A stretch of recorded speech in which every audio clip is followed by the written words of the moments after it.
Alright, how's it going, everyone?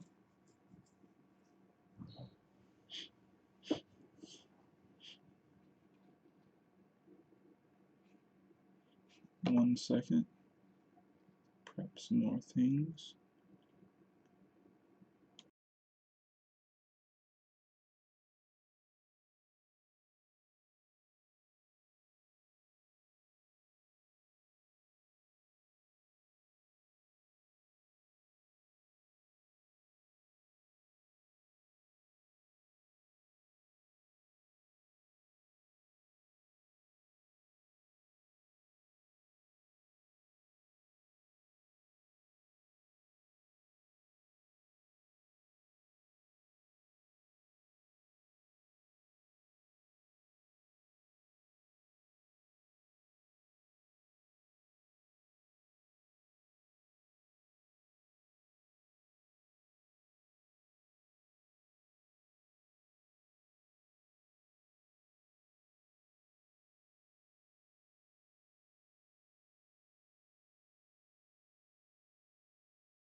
Sorry about that. I feel like I had like a really bad cough, basically.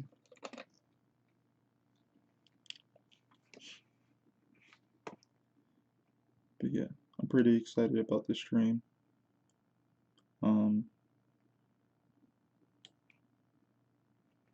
Let's see, I definitely have my audio capped to a certain level. Let me see. Am I sounding clear for everyone?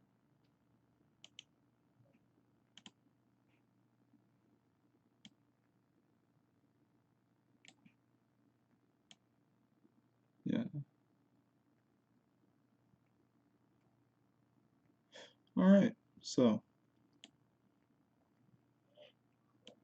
we finally got this far where we've kind of done all the pages on stream at this point. Well, not done them, but we've kind of like touched on them, like every single one of them, and that's really awesome. Because all of this has technically been documented, and a lot of you guys have come here and checked it out and been able to hang with me and kind of work with me at the same time. What is that? Oh, it's my hand. Okay, I was like, what's that? But yeah, it's been awesome getting this far. We have to kind of add some more details here and there where they need to be. So basically, I'm gonna probably be able to touch on every single page on stream today. That's like my plan anyway. Try and go over each page and make sure I'm hitting my marks the way I want to. And I'll be able to chat freely a little bit more than usual, so that's great. So instead of jumping to the first page like I have in front of me, I'm gonna go ahead and finish off the last page that I was working on like the previous stream, which is basically like filling in this area here, because I don't. It's basically nighttime in this scene, and I want to make sure that I establish that it is nighttime. I think the fastest way to do this would probably be to ink it, honestly. It wouldn't be a bad idea since I've already used ink on some of the previous parts and the other pages. So I think that's probably the best way to go. So I'm probably gonna use a brush pen. And I don't have to worry about anything smearing here as well. Like when this is such a large body of ink or a large area that I need to fill in, I might as well use ink instead of like, forcing it with all the different lines I would have to put down.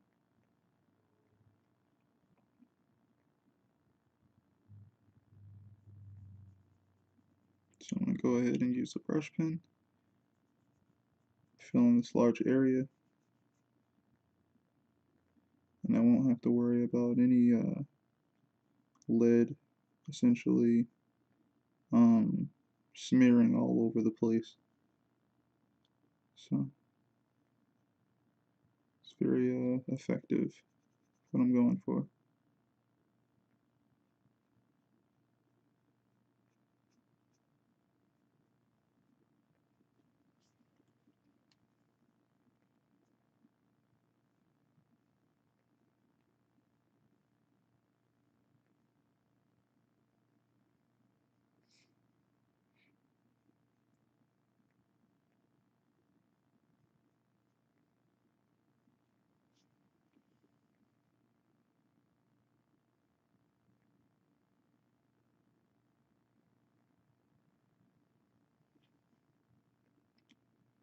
Hope everybody's been having a decent day.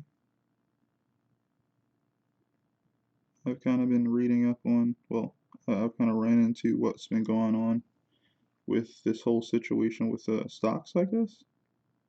I didn't really understand it completely. Looks like something happened with GameStop, and it didn't seem too bad, so I wasn't too worried about it. But it was cool.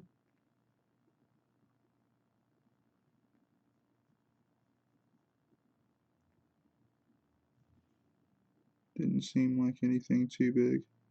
It looked like something definitely to learn from, if anything at all. But nothing too crazy.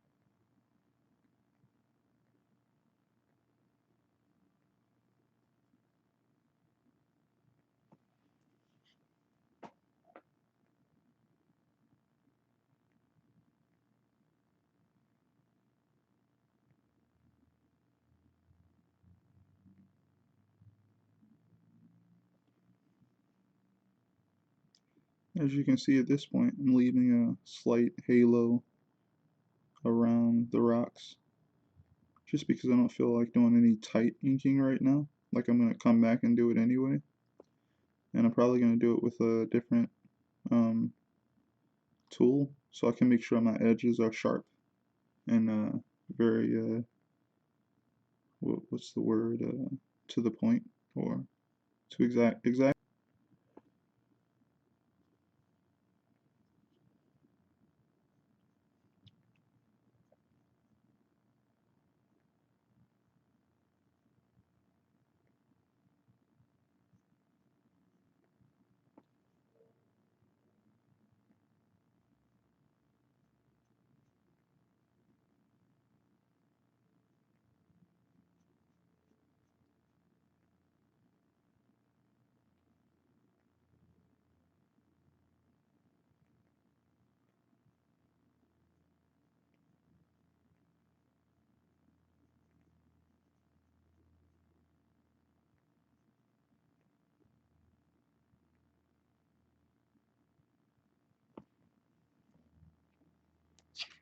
All right.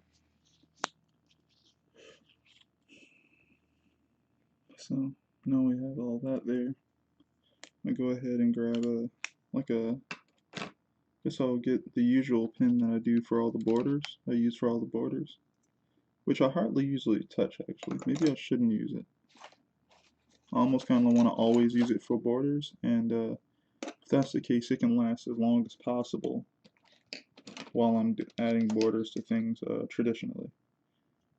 My go-to is usually a 0.3 Copic multiliner. Uh, looks like this. Yeah, the SP. What does SP stand for? I honestly forget. It's been a long time since I bought this.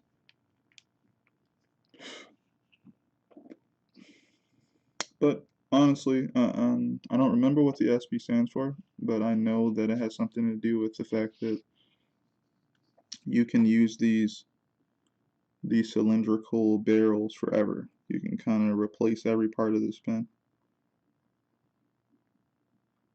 You can you can you can replace the the tip if like you use it too much and the tip isn't the shape that you want it to be anymore. You can replace that. You can replace the ink because it comes with an ink cartridge that you place inside of it, so you can buy refills for that. Um, Basically, you'll always have a working condition pen. You just have to replace certain parts of it. And of course, over time that could be expensive, but they're not it's not as expensive as buying these dang on pens when you first get them out the box. And of course, you can buy a cheaper version of the Copic multi-liners, but you have to obviously throw those away as soon as you're done with them.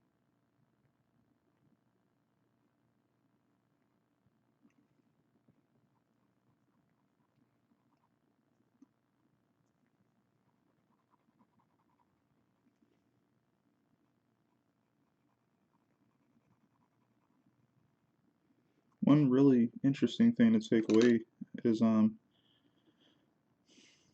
these Copic multi-liners that aren't SP, they have a really decent texture when you're using it. It's like plastic, but like it has a little bit more friction. It just feels better to hold, honestly. This is freaking metal. It's a metal body, so it doesn't feel as nice to hold. It's very smooth. Um, doesn't have much friction when you're using it, so you kind of have to grip it and be conscious of it instead of like holding this lightly and using it and whatnot. So that's the drawback to that. And also, this goes to a 1.0, and I think the SP only go to a 0.7. So they don't even reach the 1.0 thickness. So there are some slight drawbacks here and there.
I think it's interesting that as soon as I thought to like broaden my understanding of inking.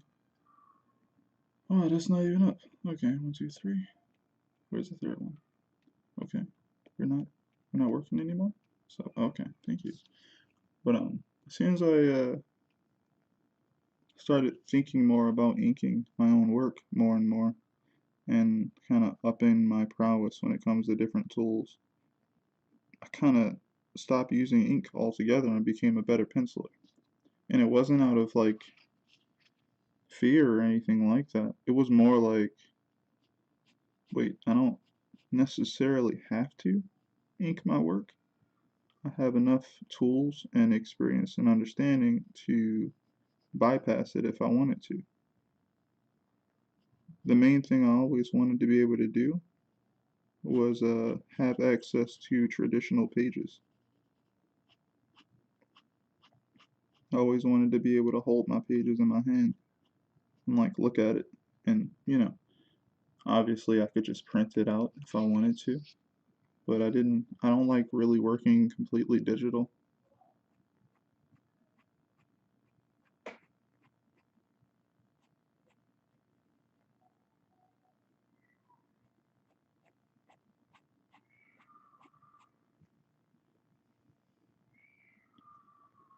It's one of the things I really enjoy also when I go to like comic book conventions. So I actually see the pages that are collected by the art dealers and stuff like that. And they have like these, really nice pages.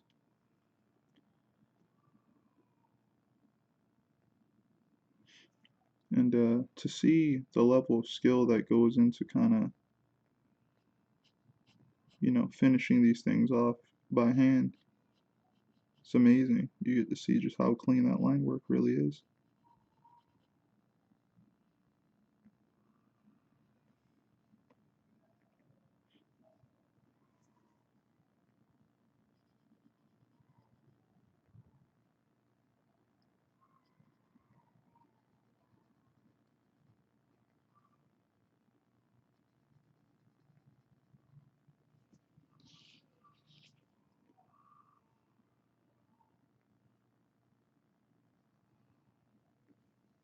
Hey, how's it going, Adele?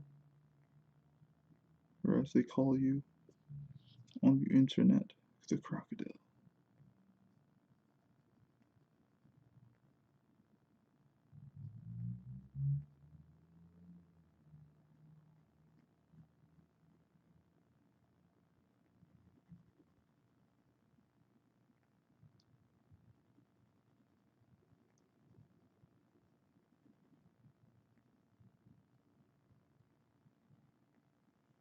Doing some sketches. Nice.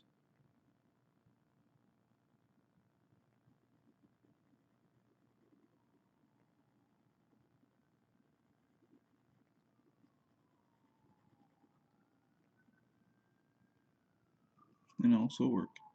Yep, that makes sense.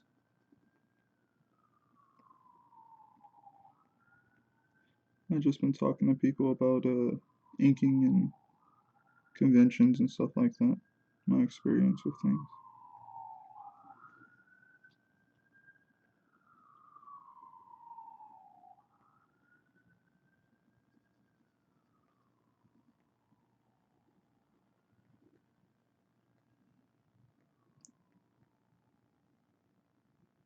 Oh, thanks, babe.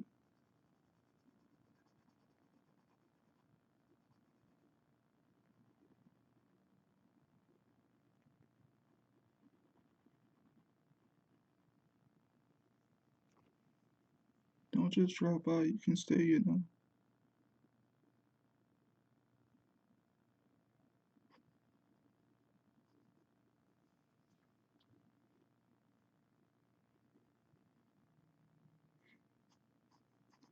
But yeah, I actually really enjoy inking.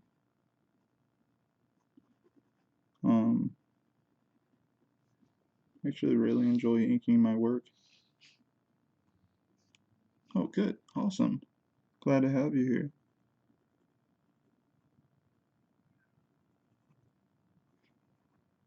Hmm. Yeah, I always enjoyed like inking my work and getting better with inking and stuff like that. I always thought, like, if I ever were to try and break into the American comic book industry, I'd probably try inking. Like, that's, what my brain was telling me. Like, I would like try that. Not so sure anymore, but the more awesome people I see at inking, I keep thinking like I don't really even think I'm like good at inking. Like I think I'm like okay. There's so many tools to like use and more so know when to use. And I'm not as seasoned with that. I more so just understand line weights and mainly using like a brush pen and like multi-liners, but really, you know, dope inkers know how to use like brushes, like toothbrushes for splatter and um, really nice brushes that cost like $50 or something, $20, $50. And you also know how to take care of it. I'm very much used to what I think is called synthetic brushes, where you don't have to go and uh, maintenance them every time you use them and stuff. It's just work that I haven't put in yet, type thing. Sure, if I wanted to, I'd do it. And I'm trying to also be more versatile, but I also want to tell more of the story I'm doing now, which is why I'm always developing a way to incorporate trying out different things in the work that I'm doing now.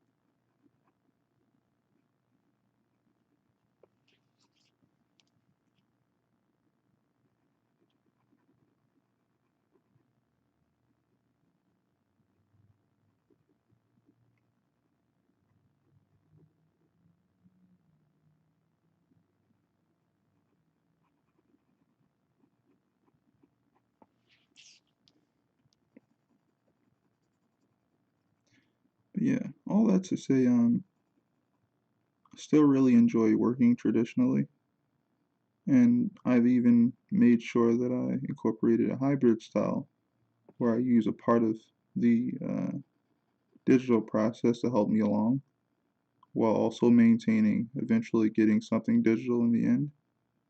I mean, something traditional in the end that I'll have to scan in order to get something digital later for like a complete picture.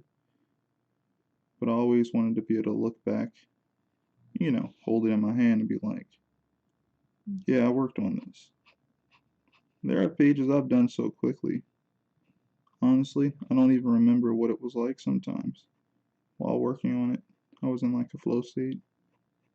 Either that or I was going through some hard times. I didn't want to think about much. I just wanted to get some work done.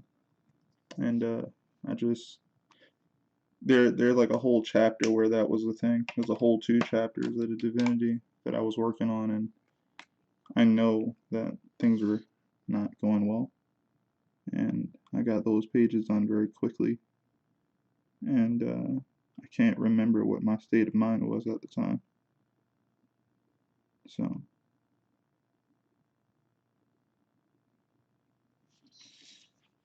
yeah,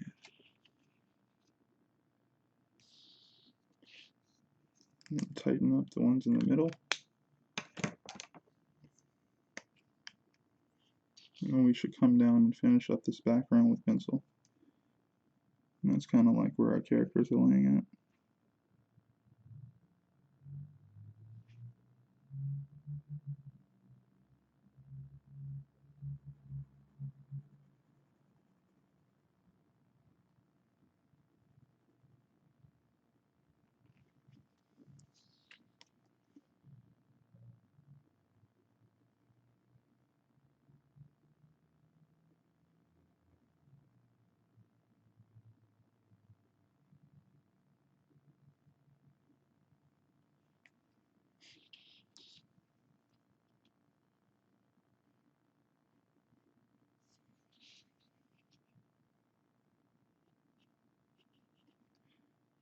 Oh yeah, and inking also gets this bad rep where people think that it's basically just tracing. And I think that there is definitely a portion of it that is tracing. But when you get to the upper levels of how to ink well, you're not tracing anymore. You're kind of going over, but also embellishing and adding more character. You're almost adding like character to the line. A person will draw down a line, and you have the option of going, what tool will I put over that line? Am I going to use a brush? And am I going to flick the pen to get a certain thick to thin or thin to thick? Um,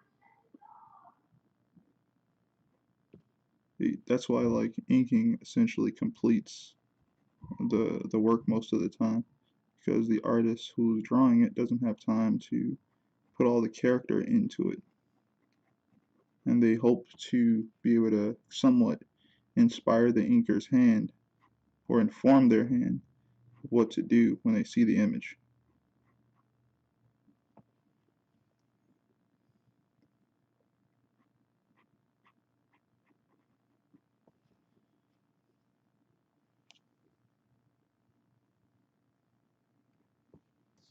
And then you have the fact that it's also some sort of speed thing where you don't have time to usually uh, put all that attention into your pencil drawings for the medium because you got to go and draw something else.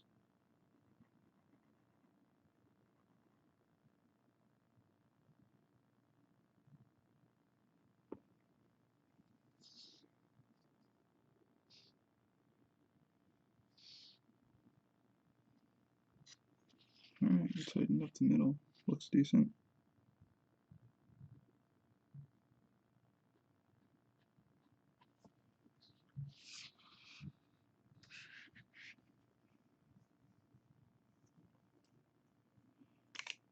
Oh, and there's stuff like this that can happen. You're like, hey, I wanna put my cat back on my pen because I'm done using it, and you just pull out the whole ink cartridge and everything.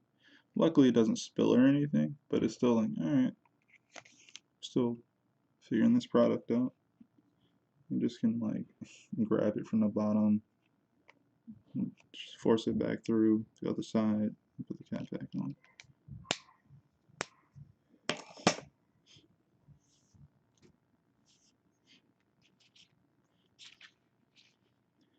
All right, so we have now our dark background in there.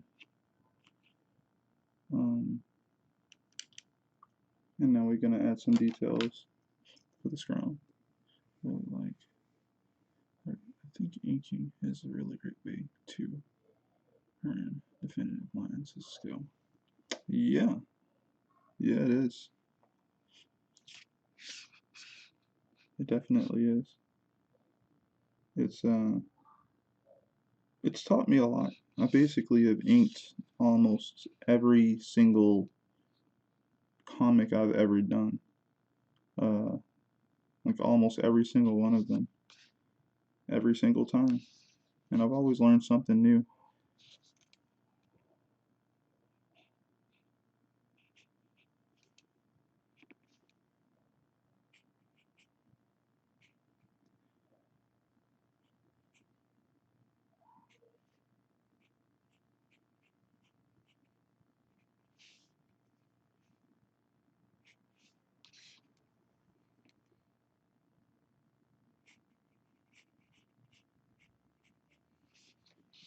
What I need to definitely improve on is texture at this point.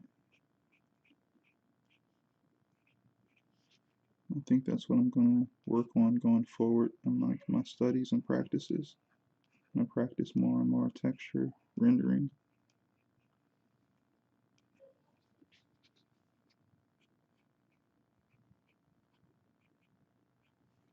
some values as well.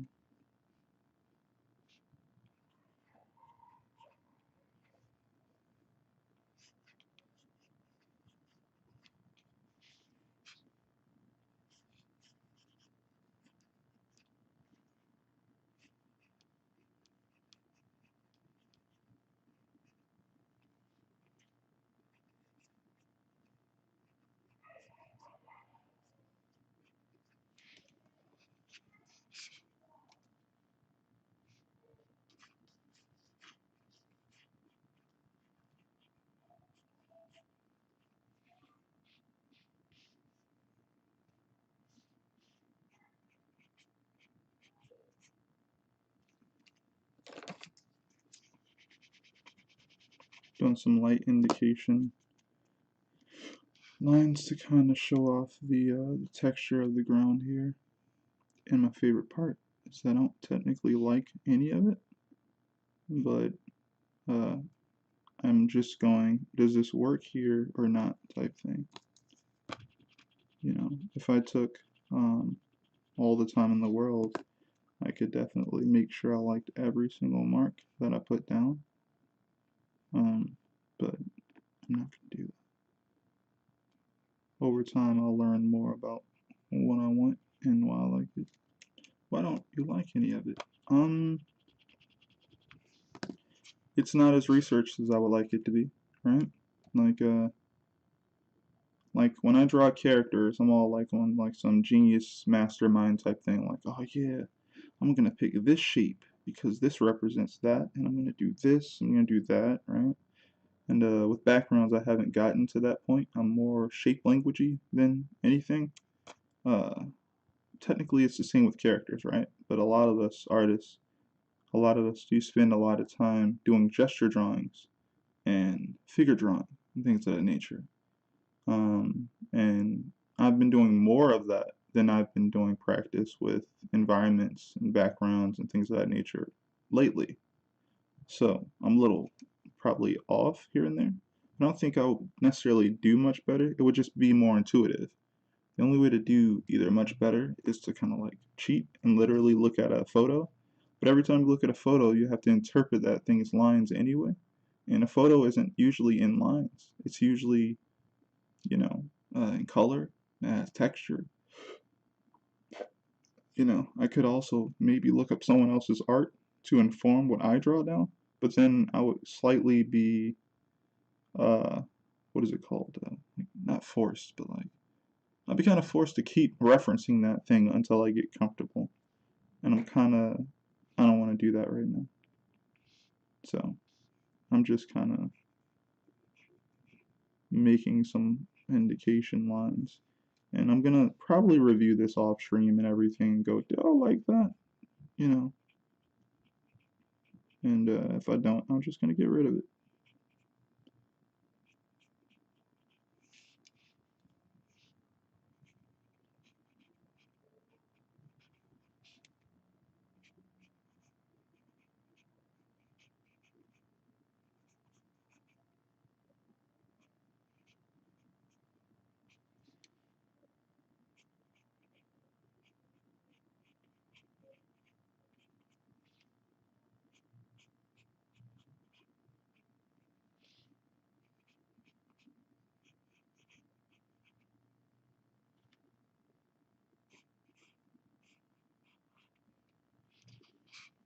Okay, so here's how I'm cheating, right? So what I have underneath of here, which is on the other side of the paper, is a light indication of like a perspective grid, kind of going towards the vanishing point.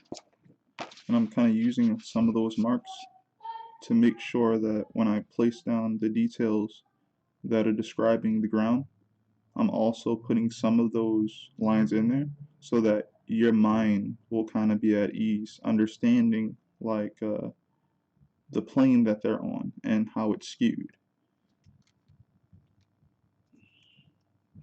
Yeah.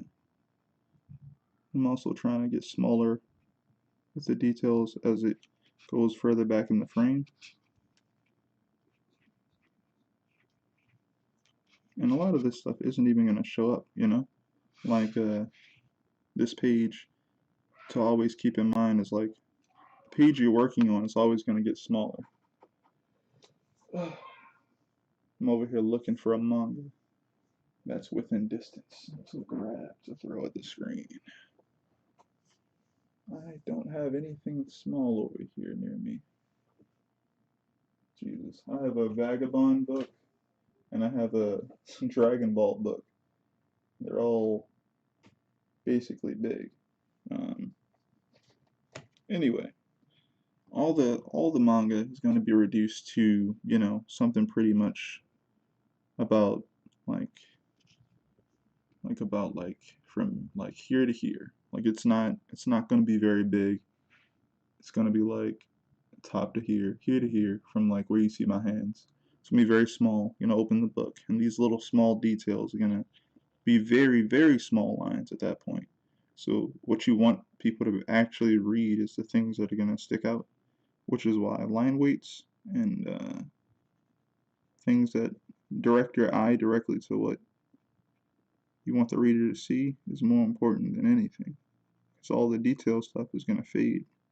That doesn't mean you shouldn't get good at understanding how to put details in these either.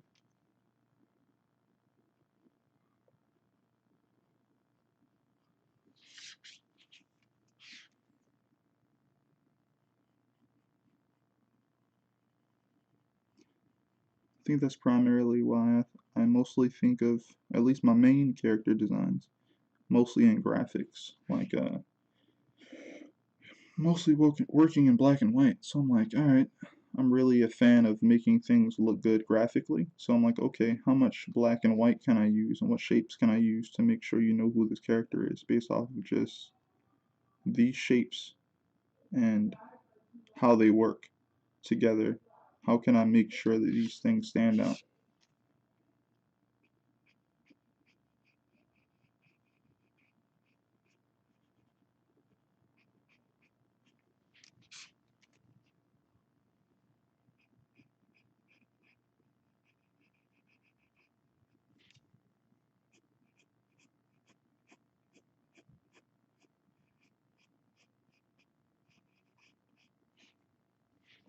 Yeah, how's it going, Tavon? Thanks for stopping by again.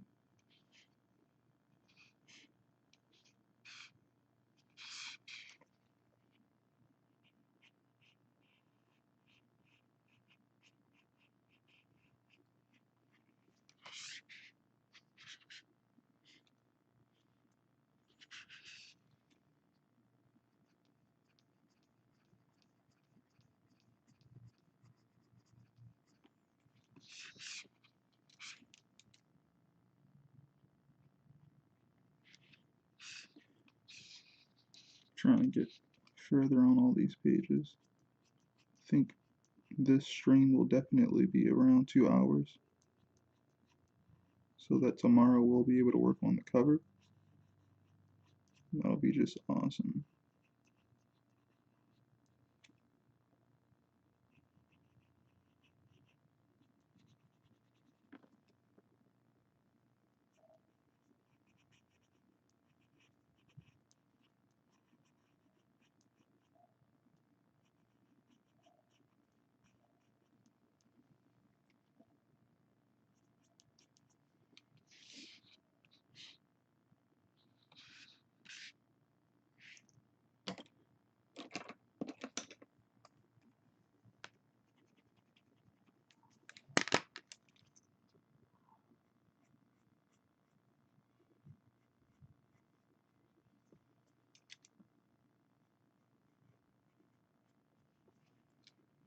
Hmm. Okay.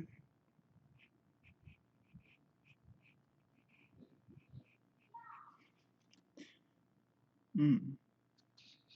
I figured that out late. That's funny. Alright, so with this character art here, I almost allowed myself to not color in Halo's pants. It's not a good look. Let's do that.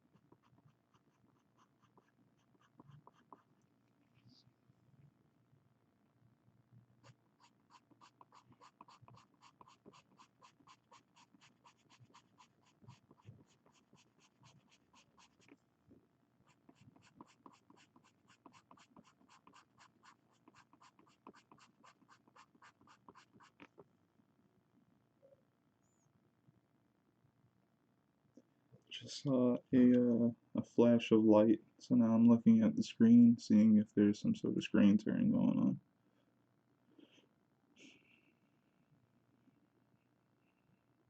Nothing so far. Okay, maybe my eyes are playing tricks on me.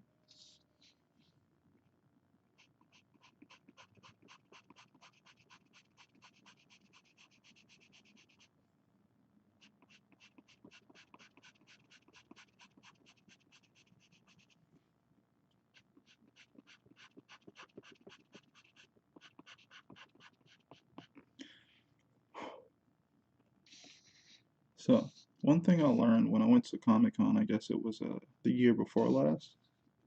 Geez, it's so weird to say that. Really didn't go to Comic Con last year. But that's okay. One of the things I learned from one of the artists I had talked to, and oh, thanks, Avon. Thanks for telling me, because I do worry about it. Um, is I was talking to one of the most amazing comic book artists slash illustrators that you could probably meet and talk to right now in comics. His name is Brian Stelfreeze. And he was giving me some tips because I brought him some pages to look at. He was telling me about this thing called haloing, essentially. And it's basically like when you leave when you leave a white area around an object that you don't believe will read clearly unless you leave that white space. And what he was saying to me was I shouldn't put it there uh, because to a person who doesn't like know what's going on, that person is glowing, you know. And I thought, wait a minute, like I see this effect all the time in like manga and stuff. Um, and I know that they use it to essentially get away with being as visually clear as they possibly can. And the only reason it's not jarring for readers is because they're just used to it.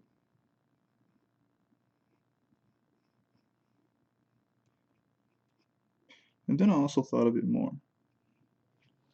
I thought of it more, and I was like, you know what else it works really well for? If you wanted to do a noir scene, those old school movies, where it's just black and white and everything, you can't do it well if you have a white line going around every single black object that you feel like will get lost, because it's supposed to get lost. But you're supposed to use the background to make the things you want to read clearly read clearly. Um, and then I thought more about it, and I was like, you know what else it is? They're trying to sell to you like how cool, in my opinion, right? They're trying to sell to you how cool their character design is and things of that nature. And if it's getting lost in darkness, how will it read well for you to know how cool, the design looks? But it kind of takes away from the fact that like if the scene requires darkness, there's no point in making certain things highlight like that. Um, so I'm choosing to mostly let my blacks fade into each other because because now I have a conscious choice of actually using the haloing when I want my character to glow. The other thing is that um, I'm also thinking about what happens when a character is having like their monologues, right? Their monologues where they're looking at something in space, looking at something, and that thing may highlight like they're looking at that one thing. I think I might actually use the haloing for that as well, instead of just the glowing thing. Because if you're used to manga, you're used to that being a possibility. But if I'm using it mainly for storytelling, I think it works even better instead of just uh using it to kind of like cheat my way into like some sort of state where you understand what I'm doing because you're just used to this effect being used. I'll use it for specific moments. That way I'll give you my own visual lingo, and if you read enough of my own comics, you'll get it. And also, it'll read clearly even without you getting it, because I'm not giving you anything too different from what you're used to. I think that'd be pretty cool. Sin City is a good example of this, of noir. Yeah, Sin City is a great example of that. Who else? Frank Miller and his what was it called? Was it The Dark Knight? I think it's called The Dark Knight. But yeah, Sin City is great at this. I actually have a few of those volumes, and yeah, he just lets everything fade into darkness, and that's going for that noir aesthetic. Um,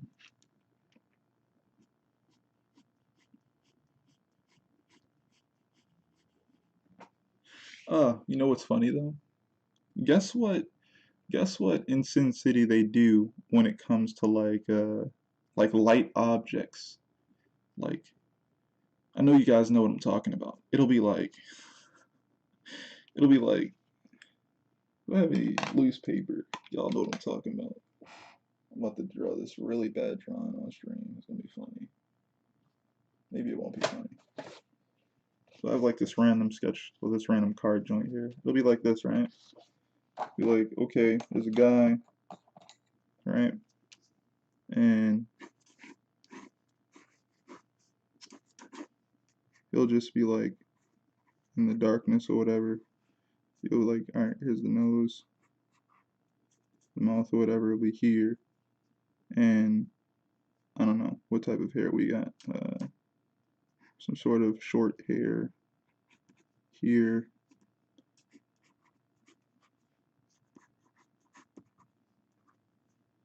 Matter of fact, he's bald, because you know, why not?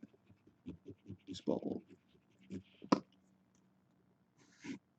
Anyway, so and then you'll have all the light sources coming directly down. So you'll have like the eyes in shadow. You'll have like the bottom half of the nose and everything on like this. You only see the top part of the lip. You'll maybe see like some eyes looking up at you.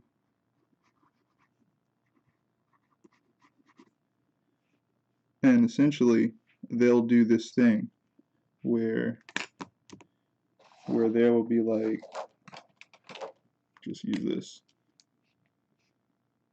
It's okay. Light source. It'll essentially be like this, all dark, and you'll only see the shape of the eyes looking up at you, like this. And it'll be this really cool thing. Actually, all this will be dark. You'd only see a portion of the nose here sometimes. So you don't really get the full expression, all you get is the eyes.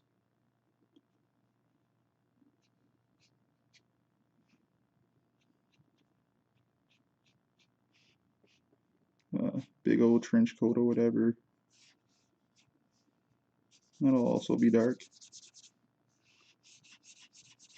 Except for that top part of it.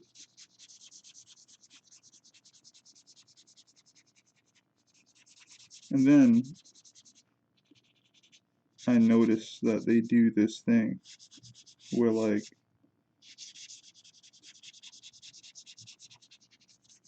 they'll do this thing, right? Let me turn this off for a second. Do this thing where it'll be like, oh snap, there's a who's this character? I need an indicator. And they'll be like, yeah. Now here's a band-aid right there. No, this is a bad drawing, but yeah. Look at this band-aid. Like multiple band-aids here. And that's what they'll do. So this thing doesn't do a halo. It's just white. Because it reads graphically. You know, now it's just reading graphically. as something that just sticks out because it's like a lighter object on a really dark object. And to make sure you know who the character is, they'll be like, yeah, you see the freaking band-aids? Like, that's Marv or whoever, you know? Like, that's him. He's got the band-aids on his freaking face. That's how you know that that's him.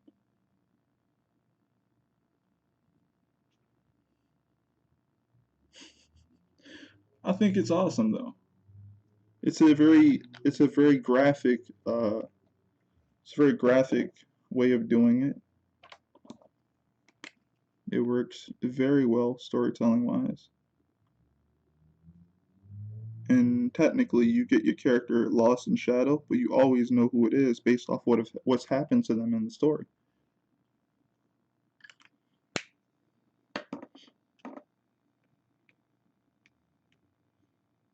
Yeah, Sin City's cool. Cool looking anyway. I can't say Sin City's totally cool because I never completely finished it, you know? I never, so I don't want to, like, I know all the things about Sin City. I don't know much. I've seen the movies. I think those are cool. And I own some graphic novels, and they're all out of order, but they're really like fun to look at and check out. So that's my opinion of it so far.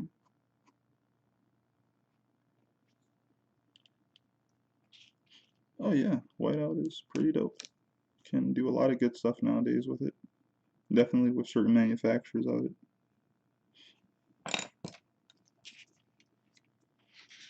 Alright, what's our time looking like? Almost an hour? Dang. Guess I'll just have to draw faster. Been talking a bunch. Okay, let's get the shadow underneath this guy's foot.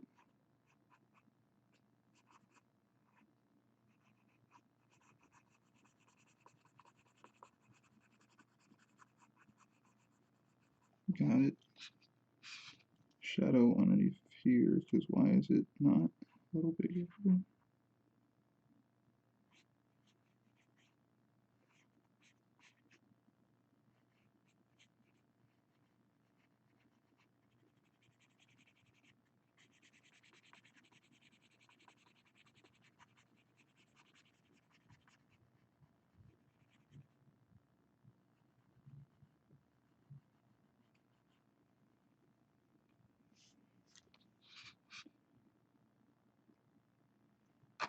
Ah, yeah, sorry. But, I don't know. I'm also trying to just inform people. Maybe some people don't know. Maybe some people do. I'm just talking.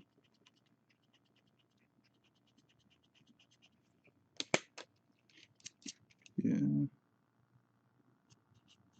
But yeah, because of that, what I wanted to do was instead of be rebellious, going back to the Brent Stelfreeze conversation, instead of being rebellious and, literally rebelling, going, no, I read comics that you're not used to, or something like that.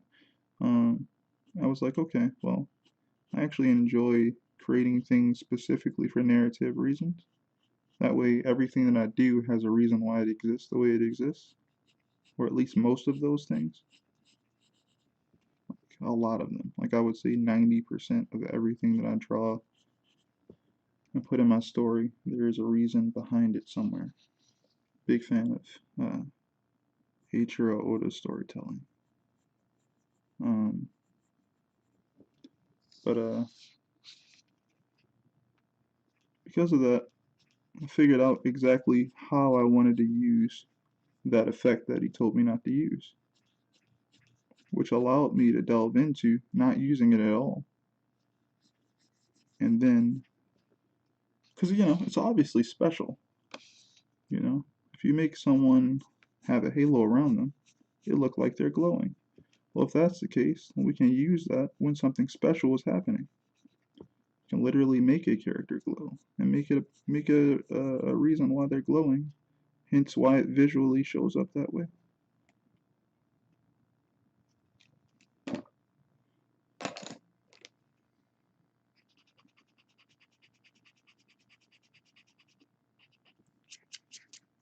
then it's not just, oh, that's just his style. He likes to do that.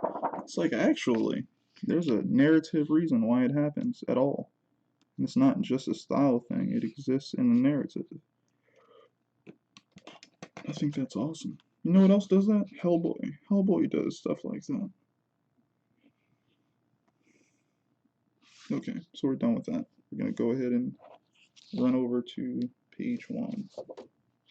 I think this is the part of the stream where hopefully speed will start to get picked up.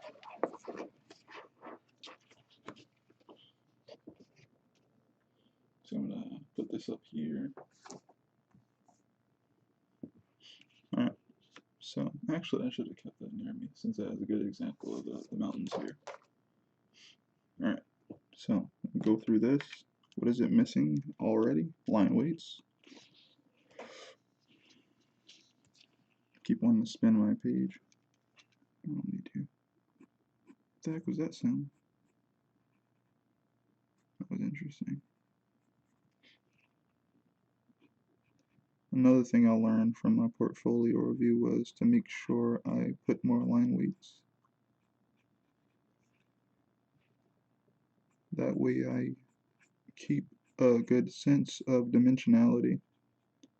As artists, we're drawing on a 2D paper, but we're always trying to create the illusion of three-dimensionality. To some degree, right? As much as possible without overdoing it, I would say. You want to give the sense of, okay, you work hard on these characters, they have three-dimensional aspects to them. Same thing with your background art. You want to keep that.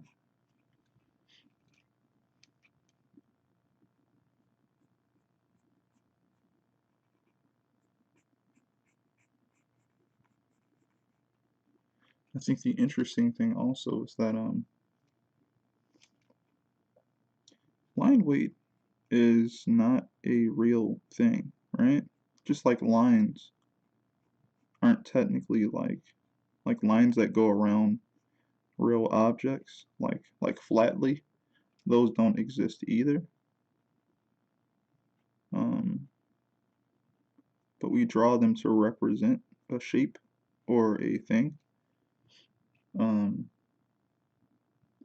The thing that does seem to exist that gets you really immersed in a space is like value and lighting, and obviously texture as well. But lighting affects how that texture looks.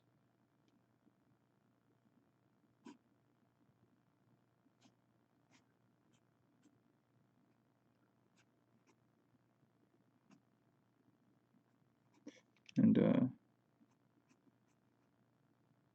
yeah, like outlines, yes. Like, you know, we as artists, we draw that shit, right? We draw it, and you guys look at it, or people look at it and go, "Oh, that's a cat," or "That's a thing," whatever it is, and it works. It's like, yep, it worked, yay. But what I was gonna say was, in reality, we do have like lighting, and lighting informs so much for us. Which also means like I could get rid of all this line work here to some degree and just add values. And your brain's going to see the value before you see the lines because it's more important to see the value than the lines. Actually, the human brain sees value even more than color.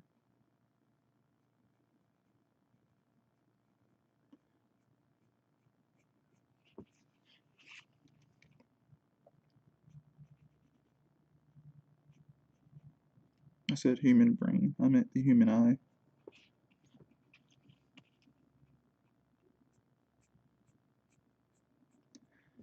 I am still taking my sweet time going through Blade of the Immortal.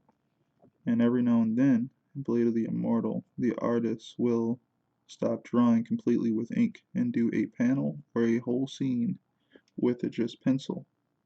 And they don't just draw it in pencil, they literally put all these values into it.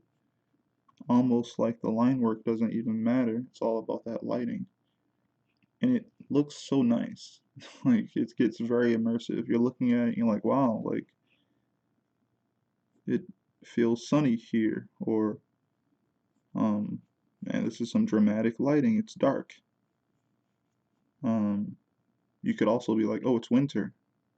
Whatever the season or the feeling he's going for, he kind of throws you in it. It's almost like you're standing in it, and you can kind of feel like what the characters are feeling if they were there in that scene experiencing it.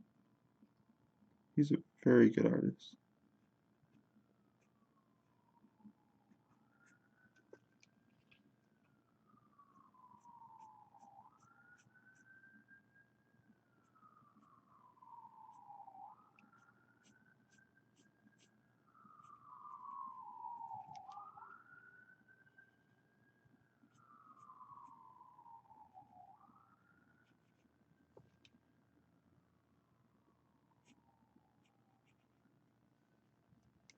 Okay, we got some line weights here now.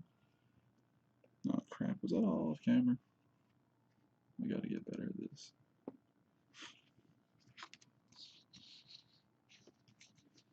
Sorry about that.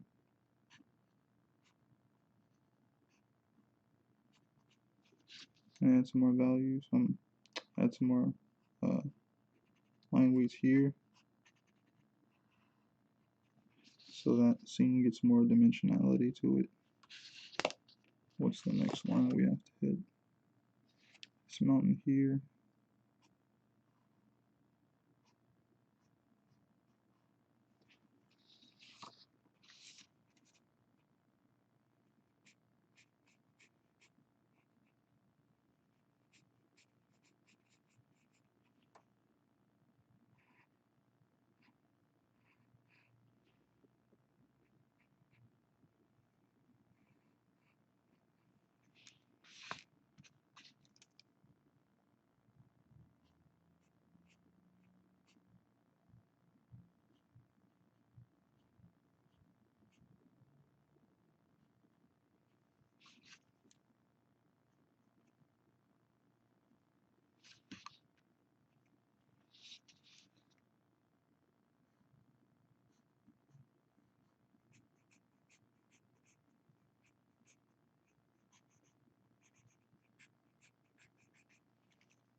Wow.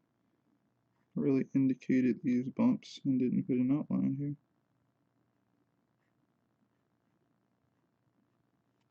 It's better.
Didn't like the way the shoulder part was overlapping. Could do that a little bit better.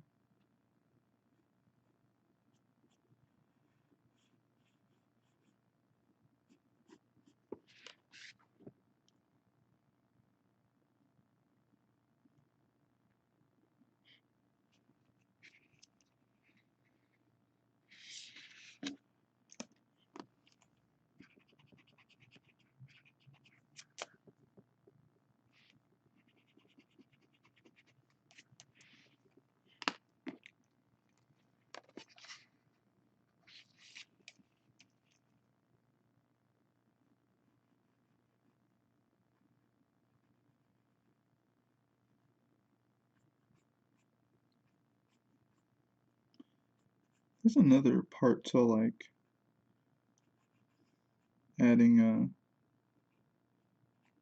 thicker outline or line weights to things.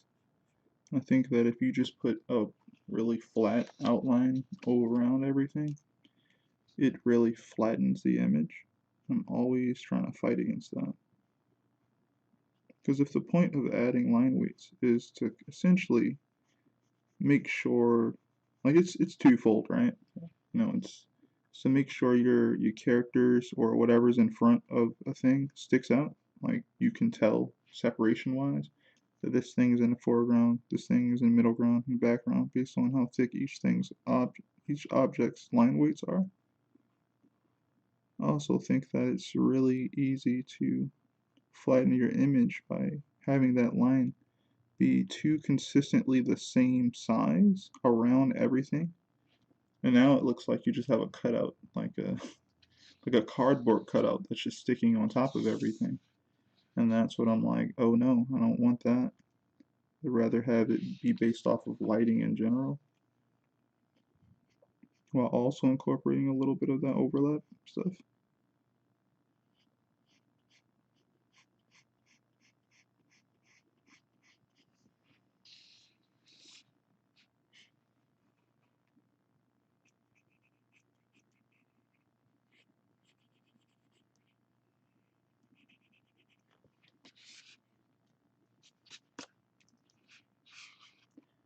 Okay, I'm actually kind of fine with this. I think that I'm just gonna add more like mountains and stuff in the background later of this scene. But I think it relatively looks okay. I see that as I add more marks to the image.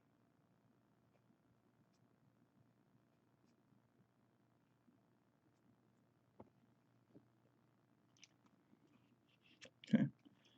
See, I see like a little square joint here. I know I wanted to make, which is fine. It's just a shape. But that was almost going to be something that stuck out too much. I don't want to do that. I don't want to go too far past the type of shape language I've already indicated. Alright, cool. So even though they're different shapes, it's not any one of them that necessarily sticks out over the other too much, which means you focus on the characters. And again, it's the small character art that really is difficult. You have to really zoom in and try your best. But this is definitely something I've tried at. I'm gonna have to spruce up a little bit more digitally. I'm gonna do my best at like getting it to the computer.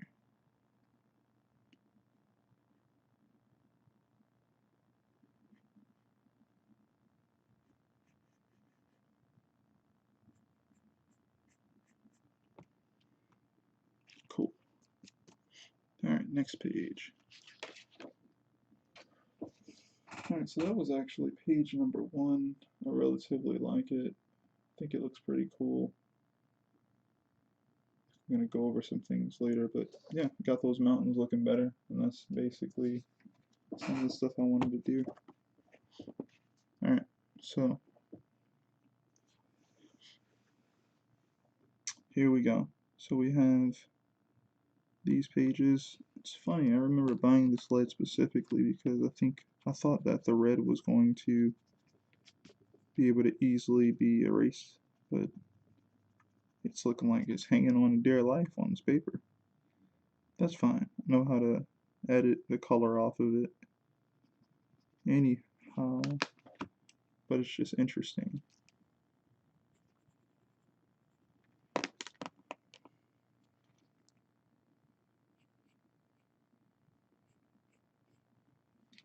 Okay, that looks fine. We got our line weights there again. Hey, how's it been?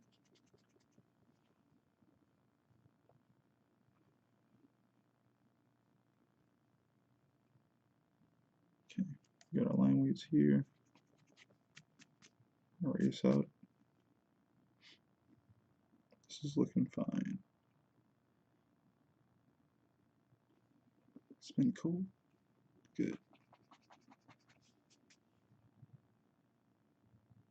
What is that? Oh, it's the back part. Looking for brushes right now. Brushes on digital, like Procreate and things of that nature.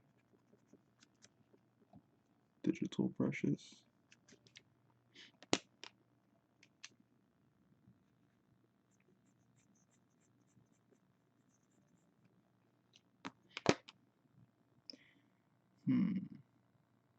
Thinking. I don't think I have enough line weights on this guy's face. Like it slims out here.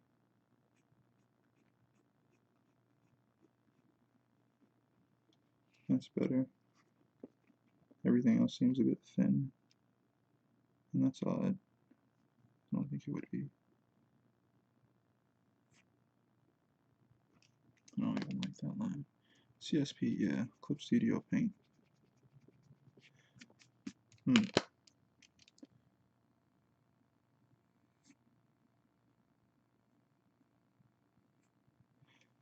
Are you looking for them on the marketplace or something? Or are you asking some of the friends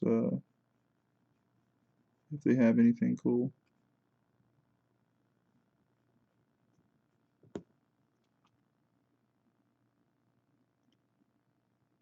Okay. I like this page. I don't have many problems with it at all. I think it's decent. You're on the marketplace. Nice. So it's 3. It's 4. Gonna do what I do best and experiment. Word, man.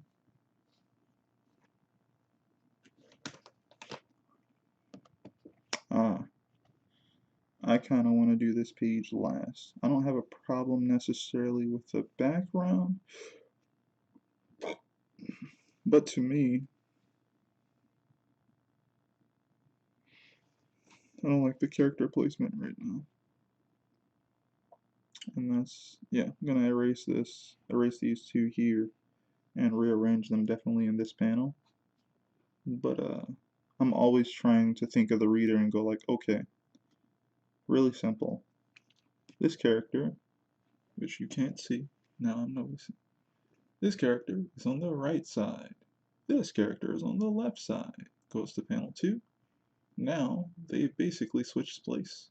This character who's here is now on the right side. And this guy who was on the right side is now on the left side. And then you go down again. And that stays current. But I don't want that. Because there was no point in switching it. There was no need to switch it there. So I'm already like, I don't really like the way that looks. So I'm going to be switching that. Oh, and there you go, right? The next page, which you can't see, the next page, he's on the right hand side again.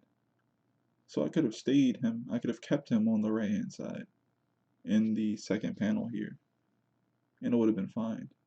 So I don't want to create any like jarring mishaps visually. So I'm gonna make sure that I keep everyone on target with like what's supposed to be happening just by using placement, you know.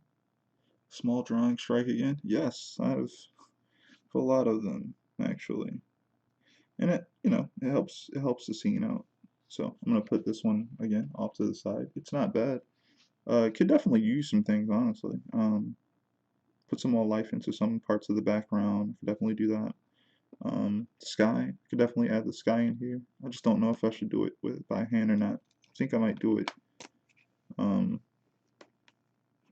digitally, but I want to plan it out a little bit more. That's why I'm thinking that.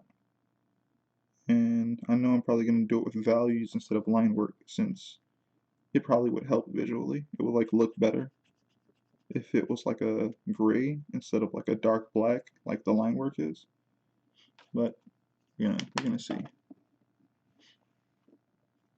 So we're gonna come back to this one.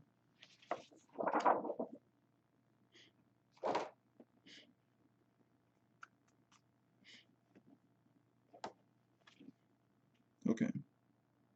So this page is also pretty good. It's also very interesting because I don't really do much in the way of line work here, very much. And yet I'm fine with it. It's weird. Mainly on this guy. Like I think he could use some line work, some line weights, honestly. But it's mainly around around his head. And yet still I'm okay with it because I don't think he needs to stick out that hard. Because there's nothing he's really overlapping, you know?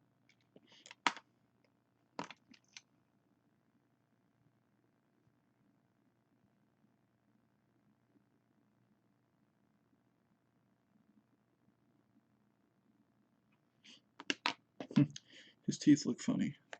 Right? Yeah, it's like he has like his gums kind of coming out. So you can see like mainly his bottom teeth and not mainly his top teeth. So he kind of talks with his bottom teeth more in this panel.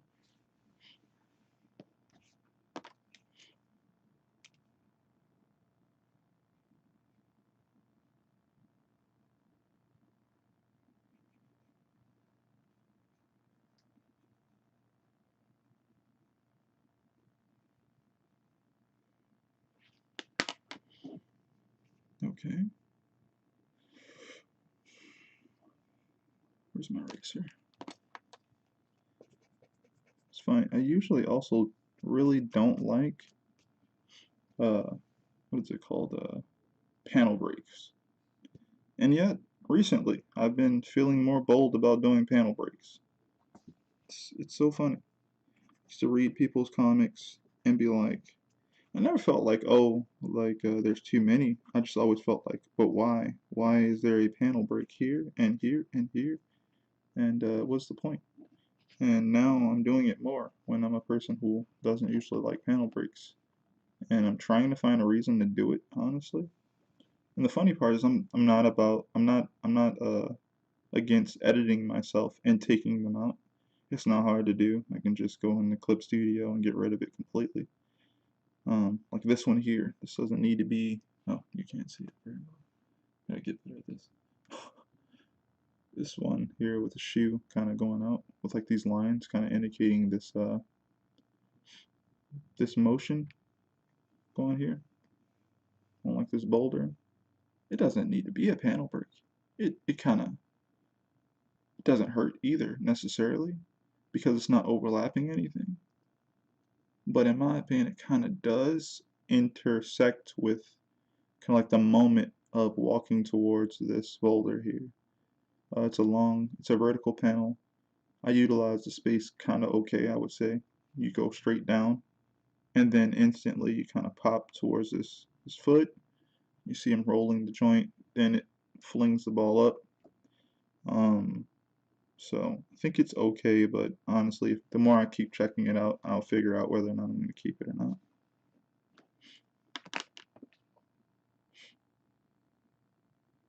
Yeah. Guess I'm still leaning towards like, yo, I should still add some line weight. And I think it's because it's in some places and then it's not in some places, right? Like I know that I'm gonna have a light source. Again, you can't see that. I know I'm gonna have a light source right here around the shoulder area. So it doesn't necessarily need uh, line weight there. He would need it where the sun light isn't hitting correctly. So like here, like underneath of this part of his hair. Add it there.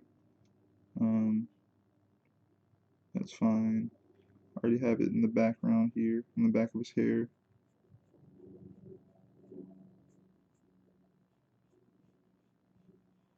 The back of his ear, and probably the back of his head just a little bit. Going up some part of his head.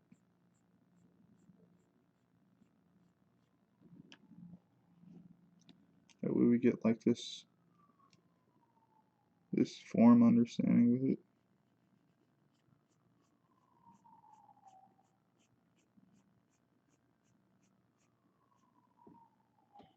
Alright, so we can kind of tell somewhat what's going on with the lighting. I could also juice it up right here where these parts intersect here and here, but it's already a thin thing. Like hair is pretty thin. Like his hair is pretty thin. I wouldn't necessarily gain much by bulking up those right there. So I think I'll leave that be. I think I've already improved it. That's good enough. Alright, that's page 6.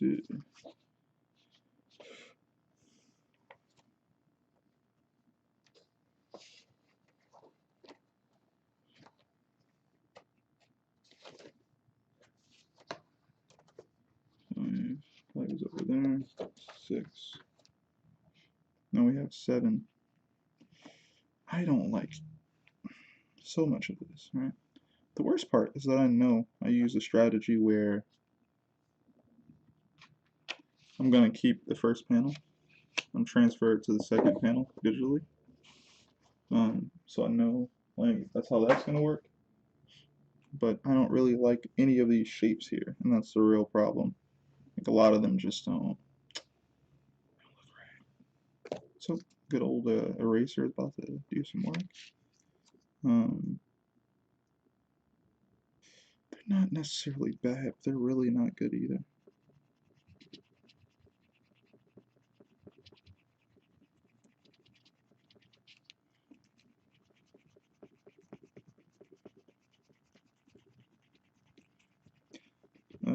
Another small tip that I've probably learned more from Yusuke Murata than anybody is I've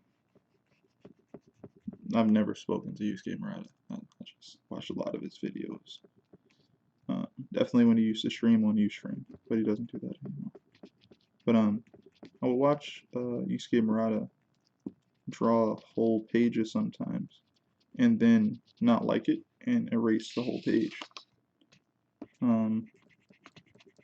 Which I learned 2 things.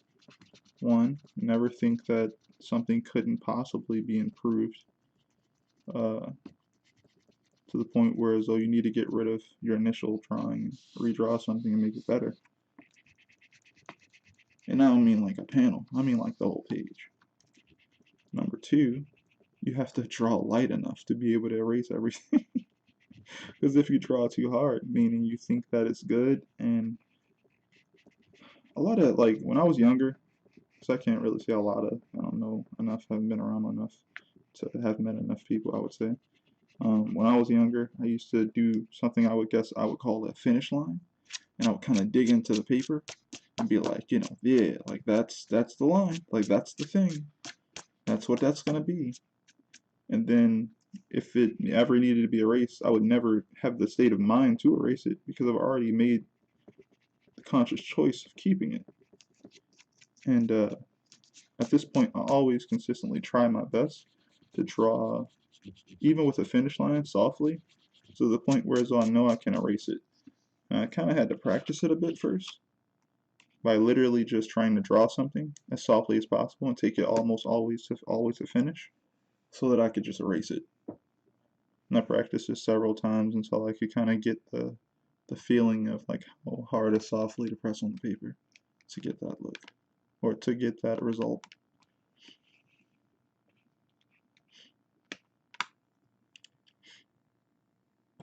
Alright, so let's see.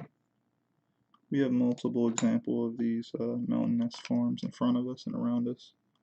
So all we gotta do is try our best to get it. So again, a kind of shape languagey is kind of like it's kind of blocky. So that's what I'm going to go for. It's kind of blocky.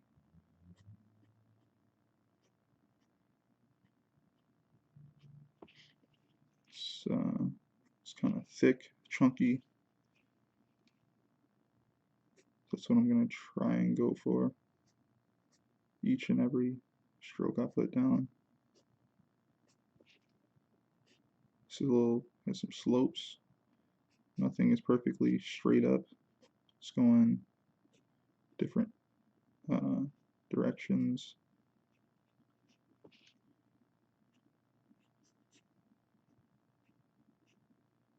Put something here.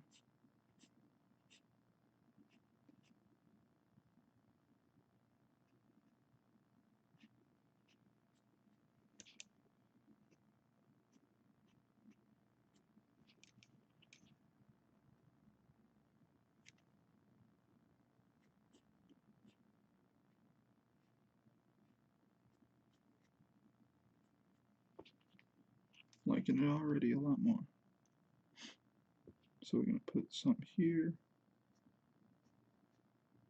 Stands out from this one. I'm going to put one over here.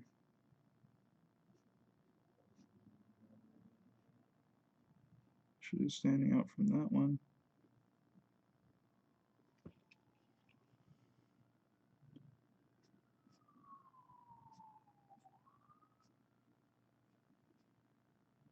Going to overlap here.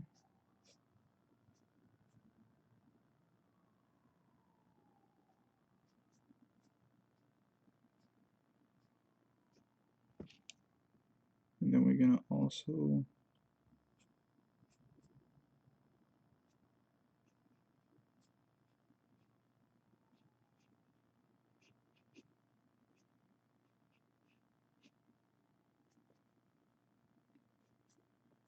make a really big one here as well.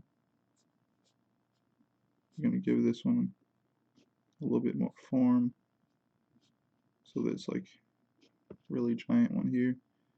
I put like a small part of it that's been like not chiseled away, but like it's attached to it.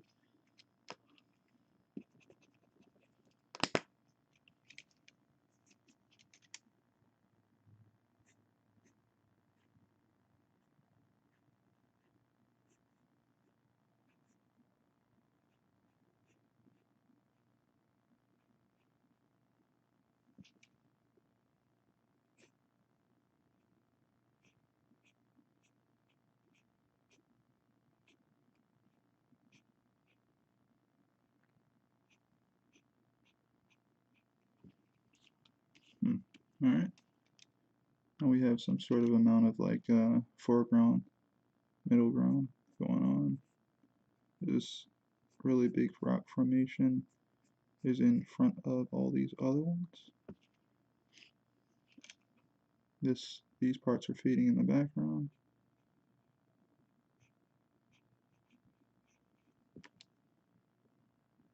And then over here,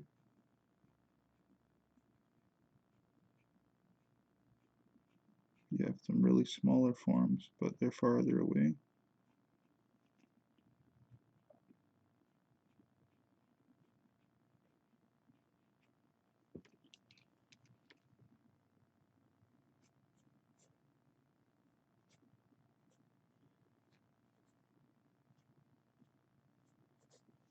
Of course, we have this gigantic one in the background.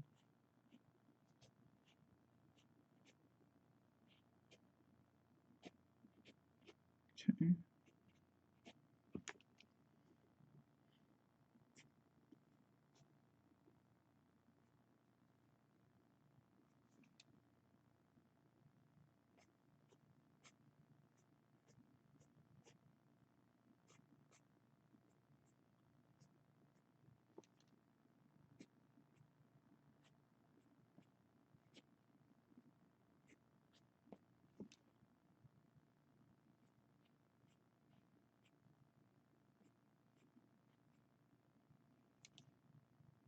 Okay.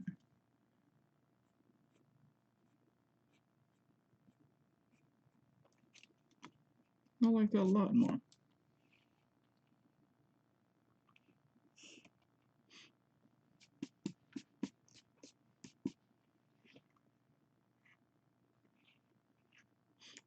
So we're gonna basically take this and transfer this, these mountainous forms, and transfer it right over to panel 2. Because the camera doesn't move. The camera is kind of like a, what is this, a wide shot, I believe. And kind of just stays still. You see these characters kind of enter the frame. This guy kicks the boulder. He runs over to try and catch it. And then he kicks it with his knee. And any extra details I can mainly add in digitally, but I've got enough of what I need in here to some degree. Again, throw the floor thing.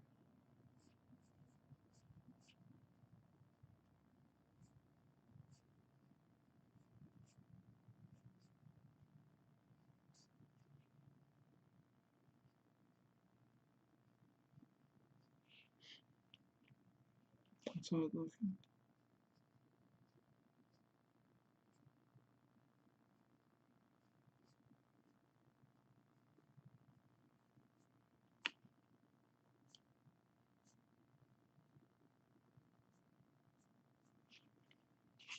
Okay, cool. And we have a sound effect here that we don't have on the paper, but again, we'll add that later. Alright.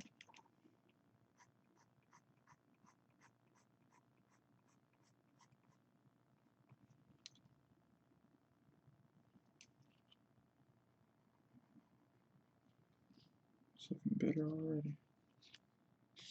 I don't need to add the fingernails here, but I'm going to.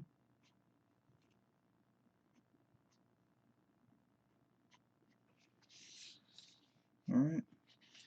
And of course, there's more I could do with the line weight. But again, I'm trying my best to not end up making something that looks flat. So I'm always like, I gotta figure out what the light source is. So I always make the thing that's away from the light source the darkest or the thickest with the line weight, unless it specifically is overlapping something.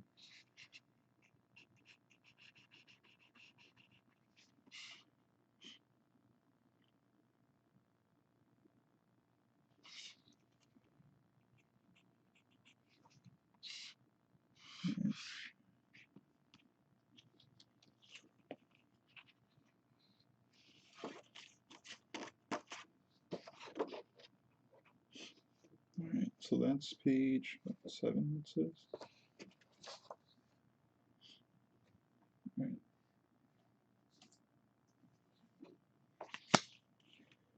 And this page is here. Minimal, again, background stuff. We don't really need it. Action is happening. We kind of have the beginning of that action. And I'm adding in this guy's fingernails. I think what I'll probably do is when his hands are in motion, you won't really see his fingernails unless it's something I really choose to do.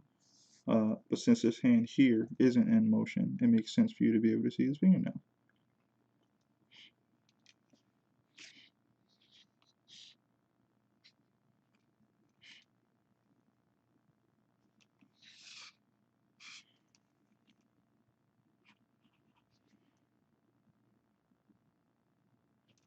Kind of like most of these line weights here. Just gonna spruce them up a little bit more.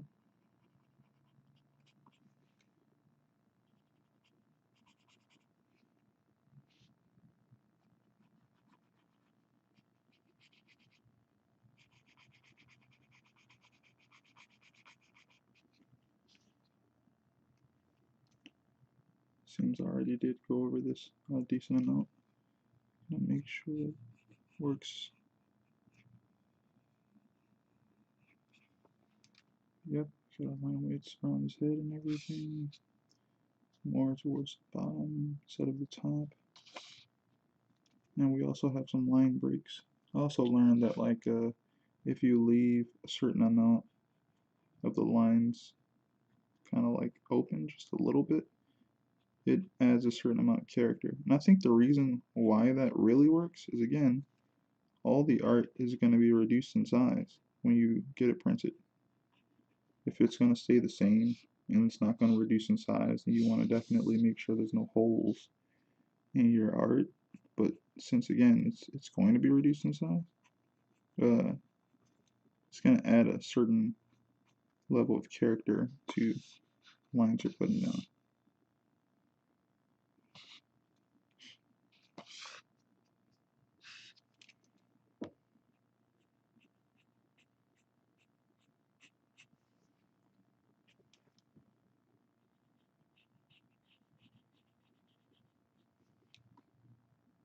Right, so I mostly really like this, actually. Very minimal changes I would have done to this. You can definitely do this effect here on the computer. It's basically going to be speed lines going towards the vanishing point here. Also have some curving that's going as well.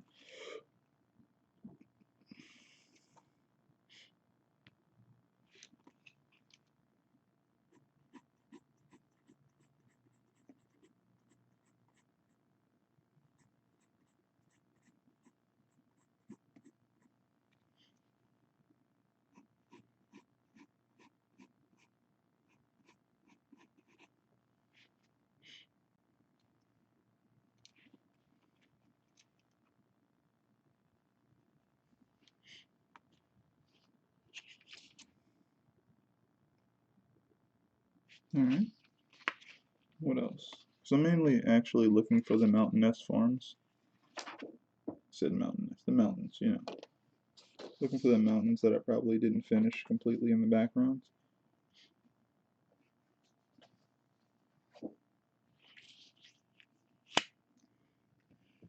Alright, so like I know I'm gonna add in some things here. I actually have a small indication of things around here. So I can actually just, because they're pretty far away. And actually the cool thing is you don't really know exactly what they look like behind them yet. So I can kind of create them now.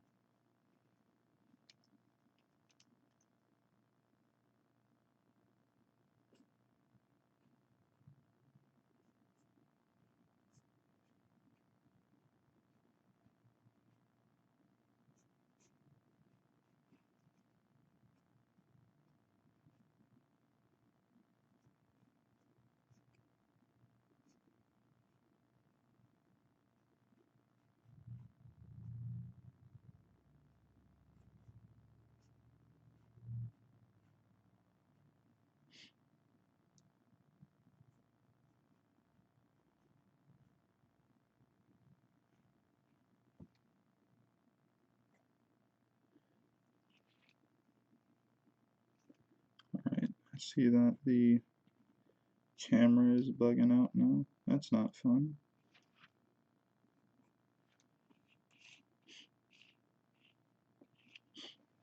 Let's see if I can do something about it.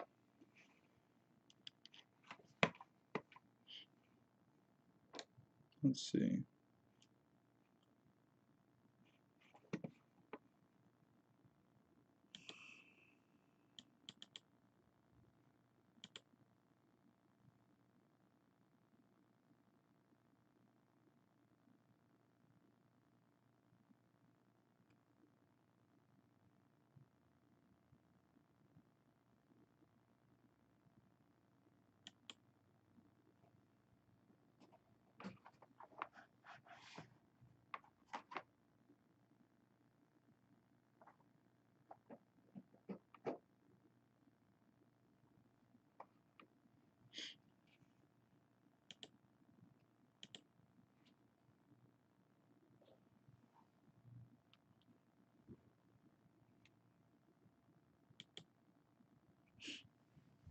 Alright, we are back. I hope that fixed it somewhat.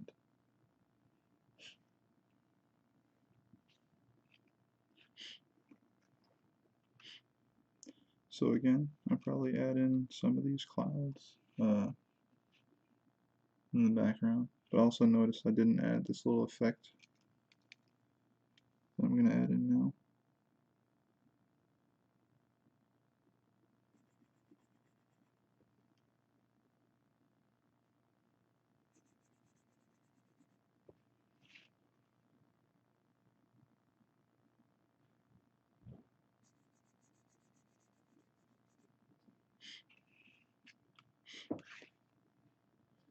I don't completely like that, but I think it's okay. It's like the little thing where a character notices something. I don't know who developed it first, actually. I think it's a really cool little indicator. But I think all of us know or have seen it. Right? Right, Tavon? Looks good for now. Who knows how long it'll last. But I think all of us have seen this effect. Spider-Man's about to be in trouble. You know, he notices something, he senses something. And then I started seeing it in like Japanese comics as well. And I was like, like that's interesting. Um, I don't know who developed the iconography first or not, but it serves its purpose. Definitely works very well.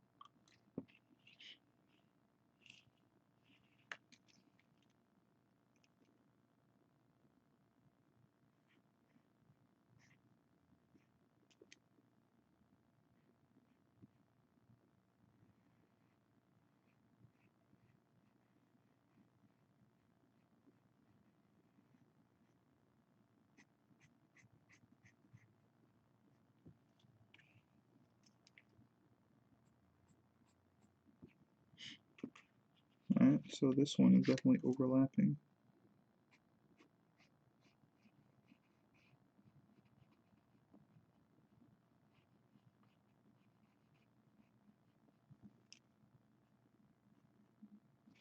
Put more emphasis in some of the line weights here.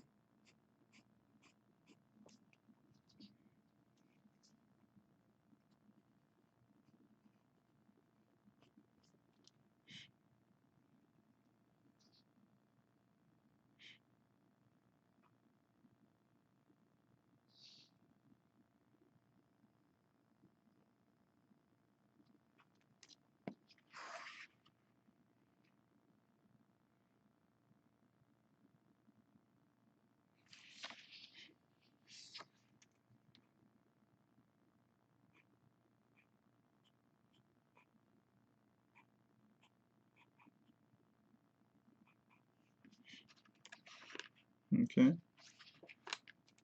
Some of these nails on here.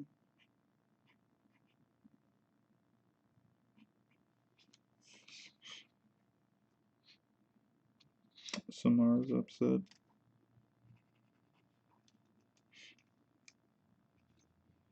Give her like these little marks in the middle of her head. Again, this is going to be horizontal. Yep, just good old horizontal joints going across. So I'll probably add those in digitally. I'm still unsure if I want to add that traditionally or not, because it doesn't need to be.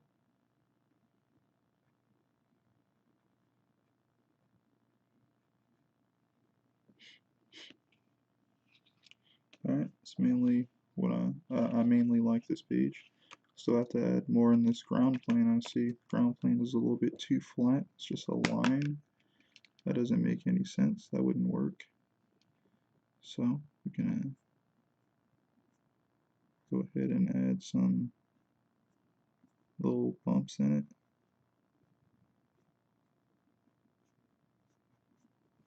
Some slopes. And then of course behind our character we have these tall mountain S forms.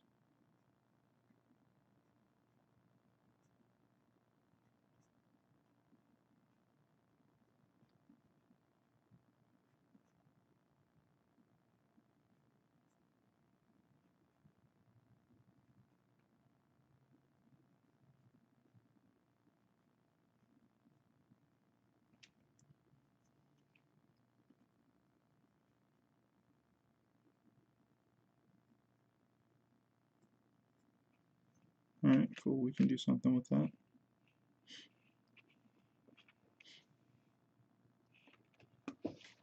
And that's page number 9, it says. I think that 10 was one of these really big pages.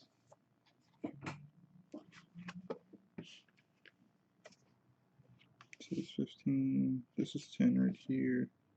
Nothing to add right there. I'm totally fine with the way that looks.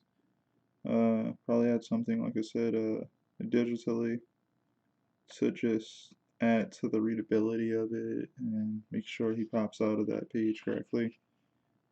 It's page 11. Actually, I'm okay with a lot of those mountain forms in the background. I would just finish off some of the line work. I would change some things here and there, but mainly they read well. So that's when I first started stream. This guy.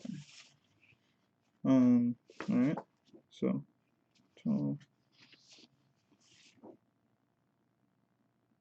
I'll mainly get rid of the background to focus on the intensity of the 1v1, very personal background stuff here. So there's no real background needed other than some of the ground plane stuff, which I'll be adding in more, like this joint right here. Gonna add in like some shadows and whatnot.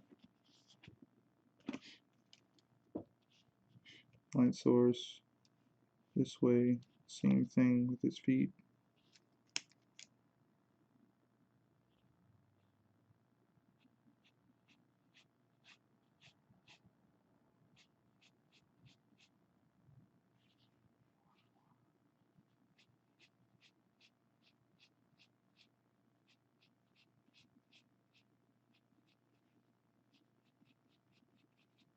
Okay.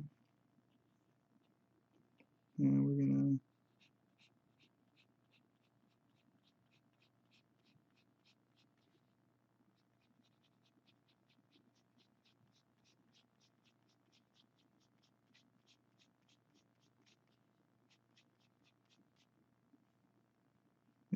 we're just gonna darken that when we scan it so it pops up better.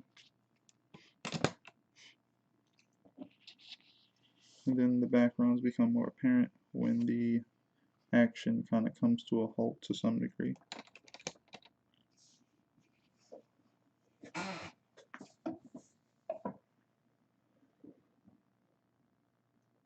Oh, of course I skipped the pages right before that.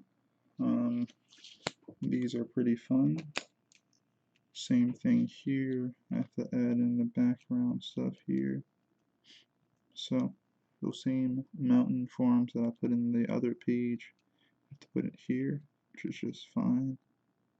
Just go ahead and make sure that it's like this. Should actually make that smaller, shouldn't I? Nah.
Alright, cool. Now I have an indication of types of mountains that are in the background.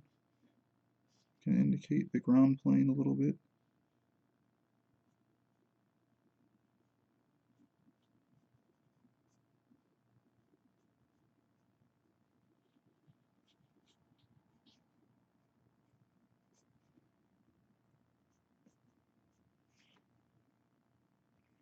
And to a degree I can definitely work with those.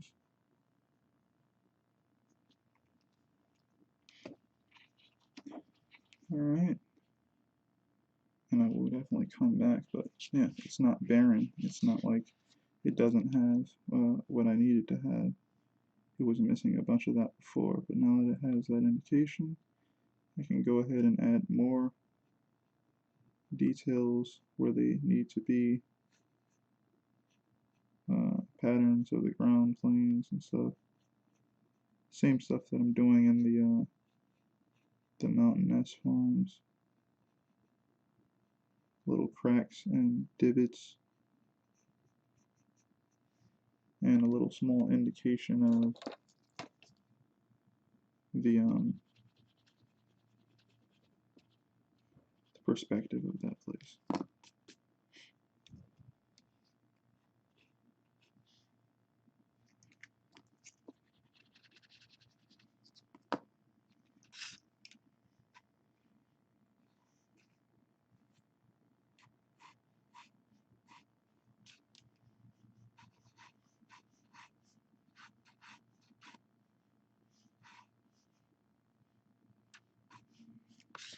Okay.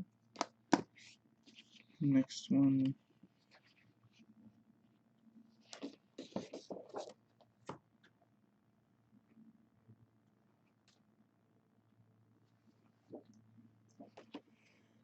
Yeah, I'm fairly happy with these. See, I do have some mountain stuff in the background of this one, right before the action ramps up, so that makes perfect sense actually.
I'm trying to kind of like make an indication that these things are turning in space and kind of going around this little part.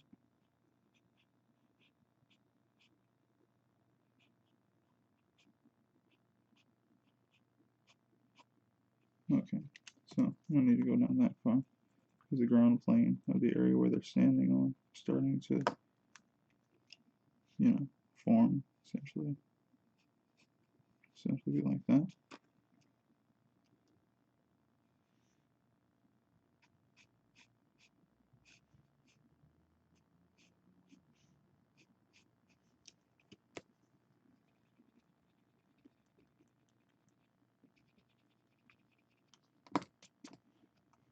Alright, and again, we may add more, take away some. Right now, I'm still thinking about adding the clouds digitally. I'm still unsure. Alright, next page.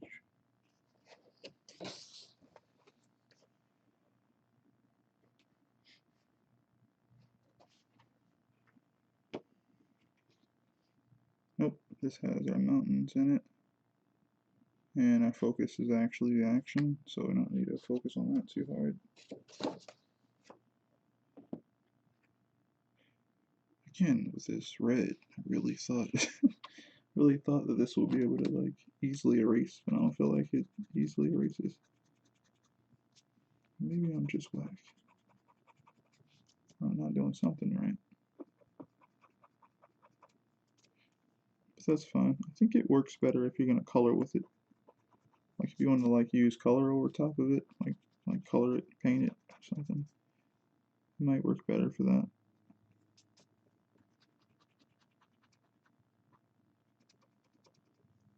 Either that or they've probably changed their formula over the years. Now, honestly, there are some things I want to change about this one, even though I like it mostly. I don't like the way this hand is because it doesn't look as dynamic as I want it to be. It looks a little stiff. This fist is fine. This guy's stance is fine. This guy's fist here, I want to change, so I'll probably change that.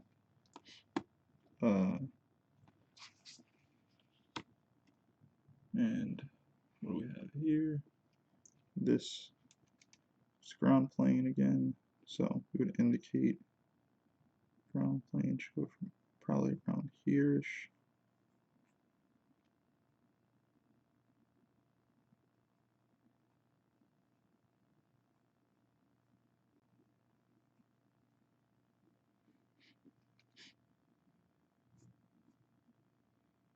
Alright, I can do that, but I can also indicate the smoke.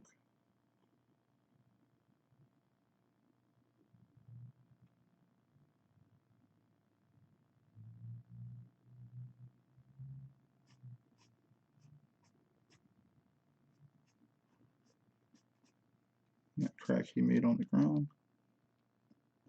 Have the slide, so I guess that would be kind of like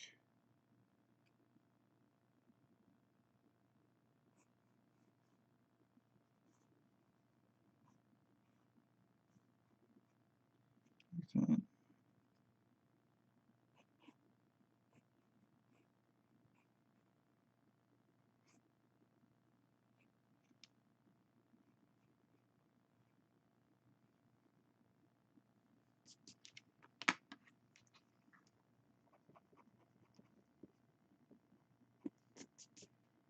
Alright, so we got the smoke right there. We don't have our ground shadow. We need that. Cool thing is that with their cloak on, I could get away with making oval ground shadows if I wanted to.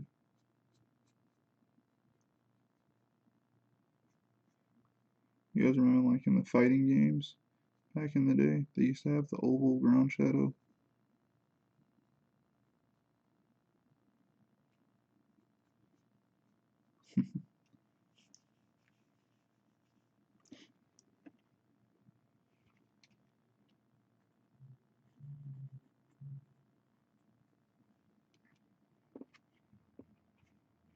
Alright, so I like most of our stuff we got going on here.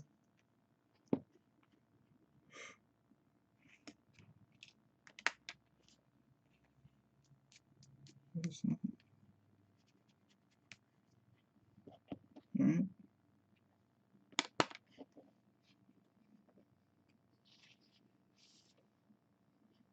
Now we got a ground plane, we got that crack that was caused. Cool. We already have that background there.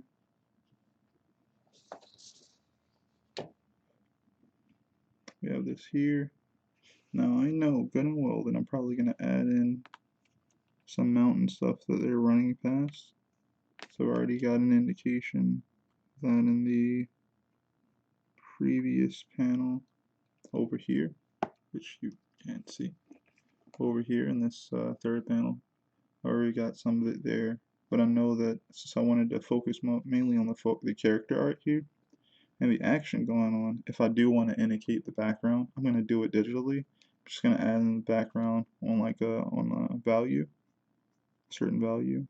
That'll you can see it, but it won't take away from the characters and the action that I want you to pay attention to.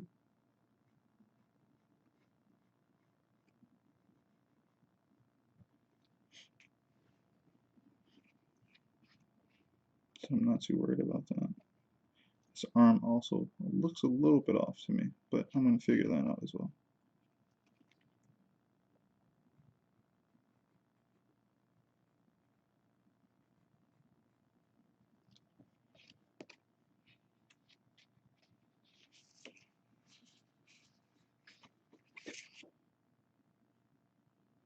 Alright, we already added all these mountain forms in the previous stream. That's awesome. Less work to do. And it's already been documented, so that's great. Still like this a lot. Still gonna take a better look at the small drawings of like everything in this chapter, because the smaller the drawing, the harder it is to make sure that the details read well. Thank goodness we have digital for that to check and being able to make the screen size smaller and things of that nature. Like these guys are really tiny. So is that butterfly. But I've drawn them in a perspective and everything, but just got to make sure it reads well. Same thing here. I know that we have our background and stuff like that, which definitely should be here. So I can go ahead and indicate all that. We've got some forms on this side and on that side. And they all seem to be doing a triangular thing. So I don't necessarily need to go too crazy with the detail. I can just indicate those shapes and you'll get it because you've seen the previous panel.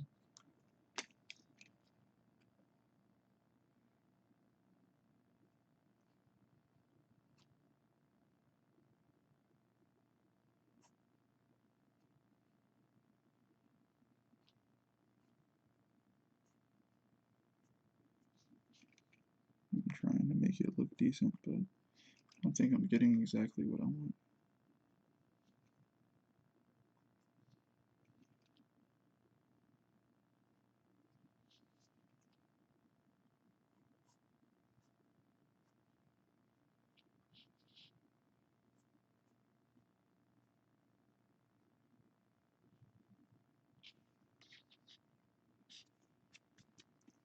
That can work. Same thing can work for this. So we take this panel, we use some of these shapes.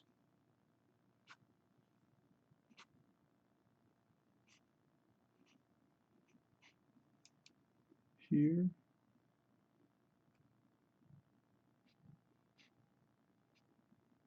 There we go. And I feel like the only thing I'm missing, honestly, is like some birds. I'd like some birds or something like that.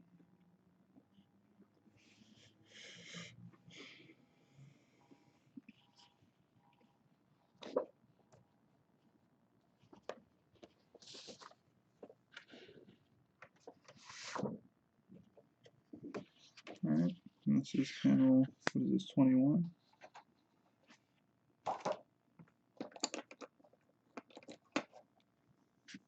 So, panel 21. My bad, page 21. I'm not tired at all. It's page 21.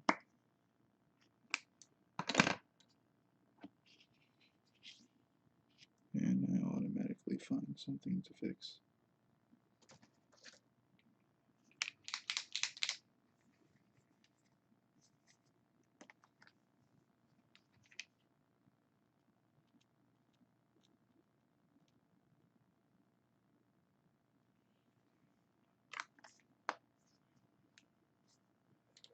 Instantly better. Alright, so like I said, wait, what exactly was I saying? So these panels here, I think I'm gonna add a little bit more here and there on these this page here, And I'm going to also do the same for this one. Like I said when I was talking to you guys about it earlier, I don't like mixing people up with how they can or should read my work. So what I want to do is just change the orientation of these two characters, definitely in this panel mainly. Um, that's mainly what I want to do, and yeah, that'll be all the changes I need to make, relatively. And yeah, tomorrow we'll be going over the chapter cover, and like I said, it's like an Akira style chapter cover, so I'm pretty happy about that because if you guys don't know, Akira is like my favorite manga. Um, I really enjoy it. The artwork's fantastic, and I think you know like how Yusuke Murata draws characters and puts a lot of attention and stuff like that on like his characters and stuff. Tomo does that with his backgrounds. Well, Tomo actually draws more cartoony style detail when it comes to his characters, but draws more detailed, like closer to realism when it comes to his backgrounds on a consistent basis. Add in the fact that he or his assistants, him and his assistants, draw a really high level of speed lines and focus lines onto scenes. It may seem like a crazy amount of detail, but with the moving parts of like what the characters are doing, that's kind of like the cheat code, if you will. He's not cranking out a crazy amount of detail into his characters when it comes to his finish line quality stuff, like when he actually has to ink it. And I think that's really smart, as far as like, oh yeah, it's great. They have I think a long time ago, Marvel had an imprint or something called they had an imprint called Epic Comics or something like that, and they wanted to do it in color, so they actually got a colorist to do it, and they colored all of the Akira pages and flipped them so they read left to right, and I think it worked out well. I think the guy who they got the color, his name is like Steve Olive.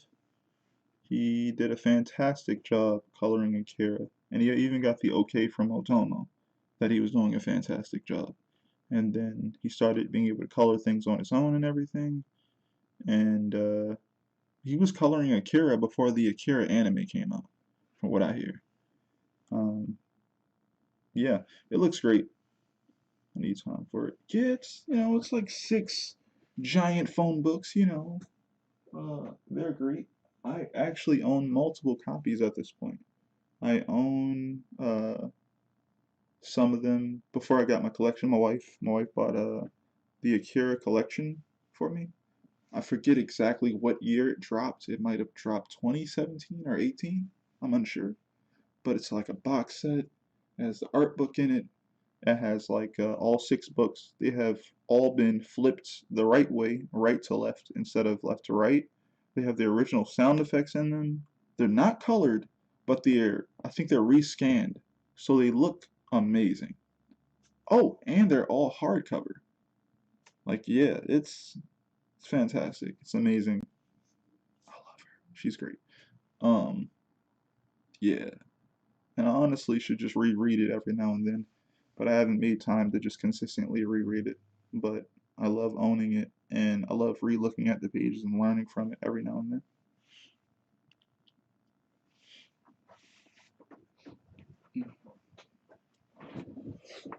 So tomorrow, off stream, I'll be, like I said, making some extra changes to like some of those things I was talking about. I would have done them here on stream, but I think I spent way too long filling in the dark areas and talking to you guys about all the other things I was talking to you about. Um, and then I started to hustle probably within an hour going past. So yeah, tomorrow off stream I'll make all those changes, and then when we start stream, I'll be able to start the cover art the for chapter. See, this thing says chapter 11, but I swear it's chapter 10. But whatever. For this chapter, this cover we're gonna work on. It's gonna be awesome. But yeah, it seems I have exhausted the battery. So, you guys have a great time. I'll see you guys tomorrow at 9 p.m. Uh, it's gonna be awesome. See you guys tomorrow at 9. Peace.